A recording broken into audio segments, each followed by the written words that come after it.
Girls Like Us by Randi Pink.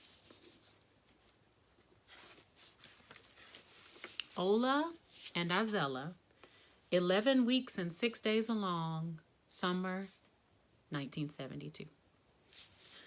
Evangelist Ola and Azella formed a tight assembly line in their tiny kitchen. Evangelist shelled the peas.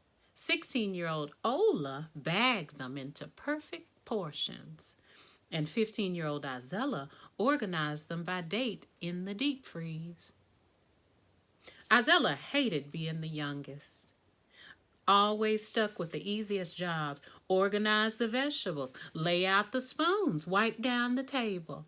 She wanted to cut, strain, mix, and bake like her big sister Ola did from time to time. But Azella wouldn't allow it. Quit daydreaming, baby gal.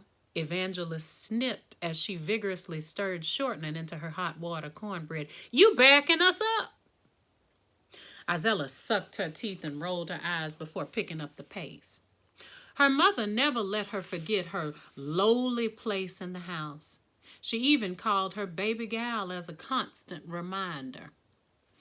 I'm fixing you girls some turkey necks and hot sauce, announced Evangelist with a wide-drawn smile. Your favorite since y'all could hold spoons. I can't, Ola told her mother with a grimace. I think I got a bug. You stay sick, gal, Evangelist told her firstborn before grasping a piping hot cauldron from the pot-belly stove with her bare hands and placing it in the middle of their small dining table. Now, everybody down to your knees for grace. The three dutifully crouched to their knees in the middle of the spotless kitchen, clasped hands, and closed their eyes for prayer. Evangelist began, Oh, blessed, kind, loving Heavenly Father, bless this family with the grace of 1,000 angels, O God. Bless this food and the loving hands that prepared it, O God. The sisters peeked at each other and giggled. It had become something of a tradition for them to chuckle during their mother's lengthy prayers. She prayed long, as Ola would say. A food blessing could easily last 10 minutes, and by the time it was over, they were starving and their knees ached, but there was no way round it. Their shotgun house was outfitted with oak-planked hardwoods. It was small, but it was always clean and filled with strangers, since their tiny living room doubled as a neighborhood church, pastored by prophetess evangelist Flossie Mae Murphy. Everyone from the lowest of the low to the highest of the high was welcome in their small home. Evangelist had been called to ministry after what she called a young life in the world of sin. Word on the street said that before Ola and Azella came along, she had run a successful backyard shot house and bootleg whiskey and moonshine from Savannah. Even though her mother was a woman of God now, Azella could easily imagine her that way. Evangelist's nature was to bring people in and surround them with joy. When she became a mother, that joy was from the Lord. But as a young woman, she spread that joy through illegal liquor. Amen, Evangelist ended her grace. Now, grab a spoon and fill up before chapel. We've got a full house tonight. That traveling tent revival out of Detroit went up last night. They stop by every year for Southern home cooking. Last year was standing room only. Remember that, Ola? Baby gal was probably too little to remember. Azella cringed until Ola caught eyes with her and mouthed the word, help. Evangelist? Azella asked her mother. What is it, baby gal? She replied. I forgot to take Mrs. Mack her bread this morning, Azella said with her head hung. You mind if I miss supper today and walk down to her house? Evangelist stopped her stirring to stare at her daughters. Look here now, girls. I know Mrs. Mack is mean as a snake, but she's been through hell and came out the other side scarred up. It's a wonder she's still walking this side of heaven with all she's been through. I'm not trying to punish y'all. I'm teaching something that can't be taught in school or even in church. Evangelist poked her index finger into Izella's sternum. Life ain't got a thing to do with what you want. You were here, you were put on this earth to help people who can't help themselves, feed people who can't feed themselves, even wipe people up when they can't do it. You understand me? Yes, ma'am, said Izella. You too? She asked Ola. You're the oldest. Yes, ma'am, Ola replied. I understand. Now, she said before going back to Stern, go on ahead and take that poor woman what might be her only meal today. Yes, ma'am, they said and scurried out the back door. Back before street lights, Evangelist yelled after them. Ola and Izella quickly walked to the first intersection and turned the corner. Thanks, Ola told her sister. I couldn't stomach one spoonful of turkey neck juice. You're welcome, but you owe me, Izella replied. I actually wanted them turkey necks. Where we going? Izella skipped after her big sister.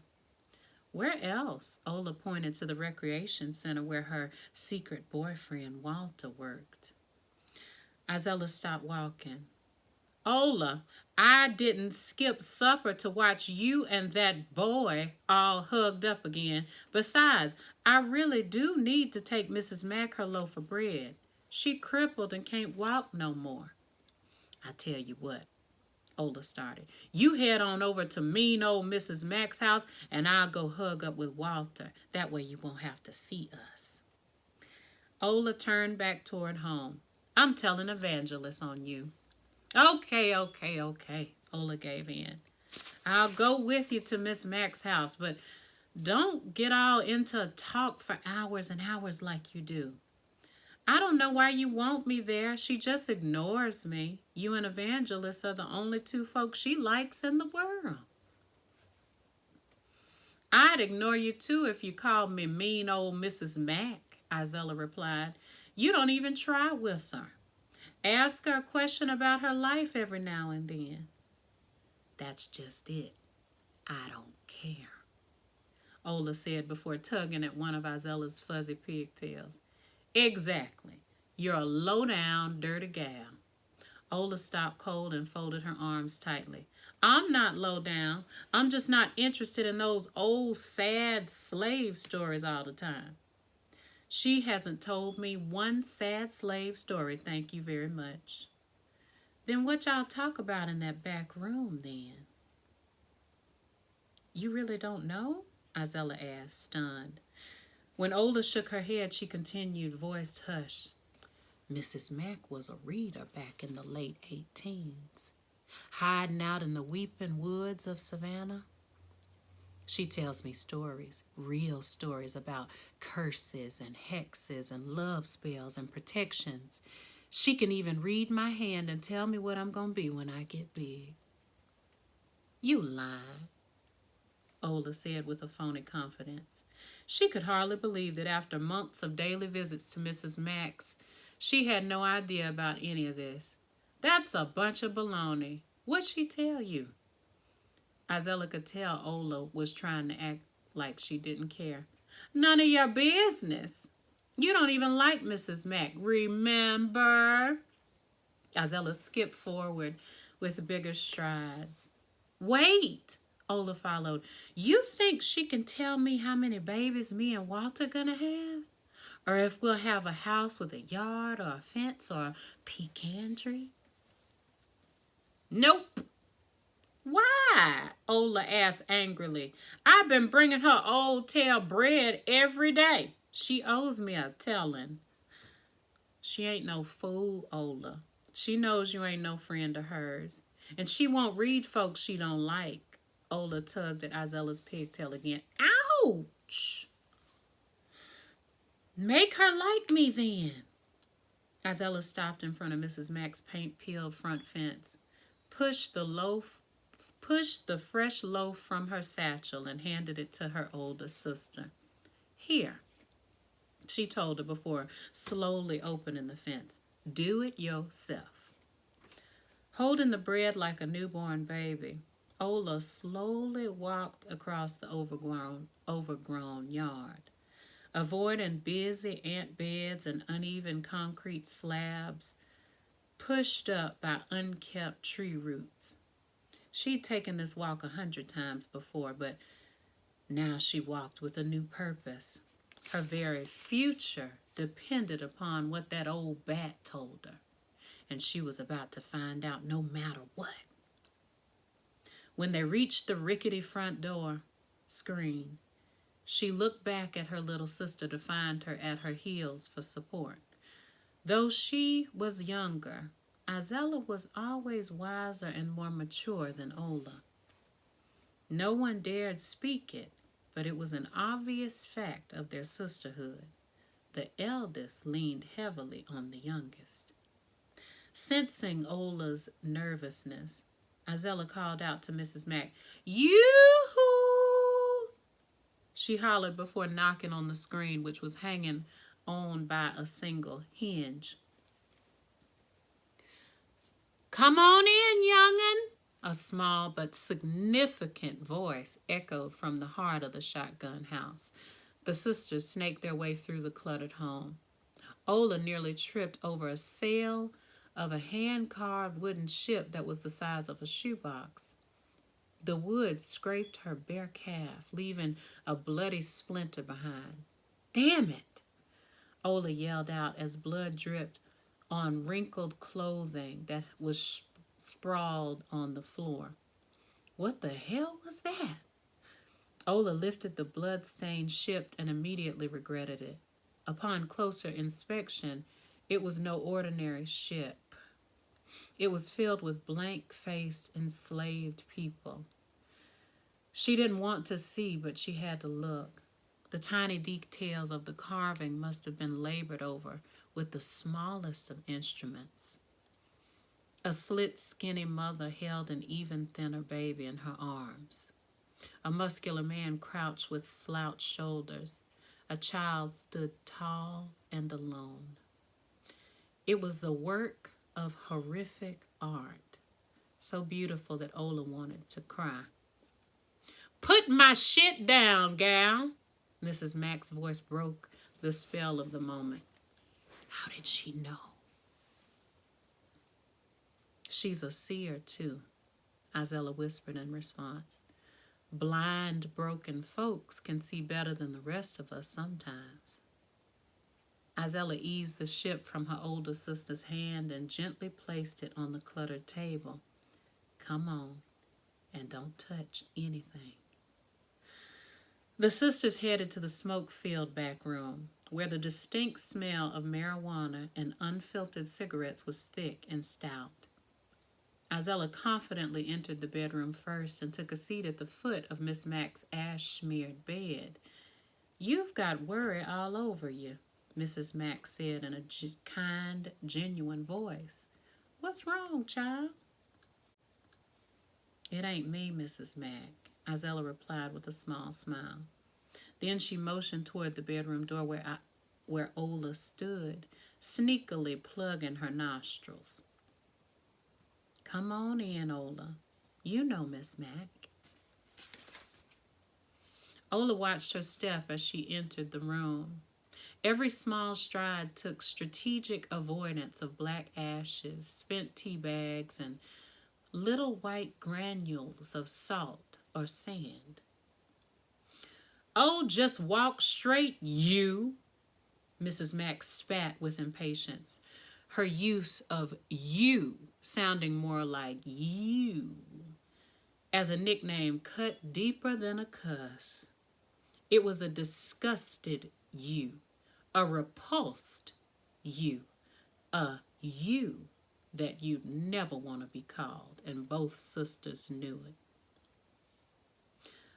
"I'm sorry," Ola stuttered. "I was just trying to, I didn't want to mess up your Uh, it's a lot of stuff on your, uh... Isella put her head in her hands as her sister floundered. I can't stand folks who don't tell it like they think it. You didn't want to dirty your pretty Mary Janes on this old woman's filthy floor. You as see-through as a crystal siren bell, you. There it was again, that you. What you want? Miss Mac asked in a repulsed hawk. Spit it. Ola looked to Isella for help, but Isella was wise enough to keep out of it. Mrs. Mac wasn't the type to be manipulated by youth. She wanted it straight or not at all. Instead of speaking, Isella nodded Ola along like a jockey would a skittish horse. Ola spoke in a soft voice. I, ma'am, was hoping to get a read. Mrs. Mac laughed in a cackle. You don't need a reader to read you. You one of them gals with boys in your head and not much else. They just want a piece of your new body, and then they want to throw it in the trash. But ain't no point in telling you. You'll know it when it ain't no time left to change it. You won't know you in the trash until the garbage man coming, and then it's too late. Mrs. Mac paused her contempt to suck a lengthy drag from her cigarette and opened her crust-filled eyes, which had been closed the entire time. In her pause, Ola took in the look of the lady. She was half covered in a dingy bedspread that Evangelist had knitted her a year ago. Her hair looked like it had been cut by a blind person. It probably was, since Miss Mac was legally blind. Her skin was layered wrinkles like chocolate cake melting in the hot sun, each layer stacking on the one underneath. The whites of her eyes were bloodshot, maybe from the marijuana, but both pupils blue-grayed over like marbles.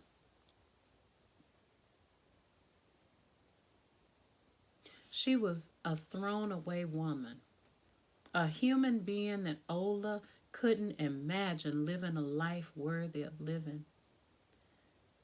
I hear your judgments in your pretty little head, Mrs. Mac said. They louder than your words. Ola knew the old woman had her dead to rights. She had little patience for old women wasting away from hard memories. She hadn't told a soul about it, not even Isella. Ola stood as still as possible. She weighed her next move. She could cut tail and run before the woman had another chance to demean her or read her thoughts, or she could stand her ground. After all, Mrs. Mac was just a half-blind old woman.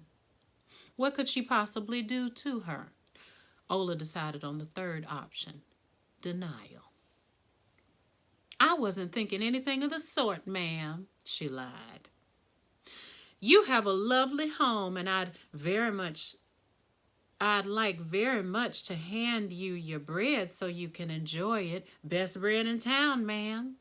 Ola placed the loaf on the woman's side table. Isella again placed her head in her hands and shook it, which Isella took as a bad sign. Come here, you. Mrs. Mac lifted her unsteady hand. Her hand reminded Ola of the screen door hanging on its hinges. I'll read you. Ola walked forward, intentionally ignoring the mess at her feet. She wanted to be read. She wanted to know if her and Walter's picket fence would be white or red. She wanted to find out once and for all how many kids they'd have. She wanted to look into her beautiful future and know. She needed to know. Ola looked at the old woman and smiled. She'd won. She was about to be read. Mrs. Mac grabbed her hand tighter than Ola thought possible. She cried out in pain, but the old woman wouldn't let go. The pain changed. It started as a simple squeeze, like when the nurse is taking blood pressure, and it turned into a heat like embers. Her hand burned so badly, Ola felt tears streaming from the side of her eye. Just as quickly as she'd snatched her hand, the woman let go. It couldn't have been more than a few seconds, but it felt like an hour. Mrs. Mack stared wide-eyed at the front of Ola's neck. She squinted her blind eyes as if she was focusing in on a small bit of something near Ola's Adam's apple. "Lean in closer," she said. Ola leaned in a bit. "Closer than that, you." She leaned in closer still. Squinting at Ola's neck, Mrs. Mack whispered, almost pityingly, pitying, "You've got a heartbeat in your neck, gal." Isella leapt from her seated position and grasped her mouth in horror, but Ola had no idea what that meant. She grabbed at her neck, thinking she'd been snake-bitten or rubbed too much in some poison oak. From the look of Isella's face, it had to be bad. "What is it? What does that mean? What's on me?" "It ain't what's on you," said Miss Mack. "It's what's in you. The garbage man already coming for you, child."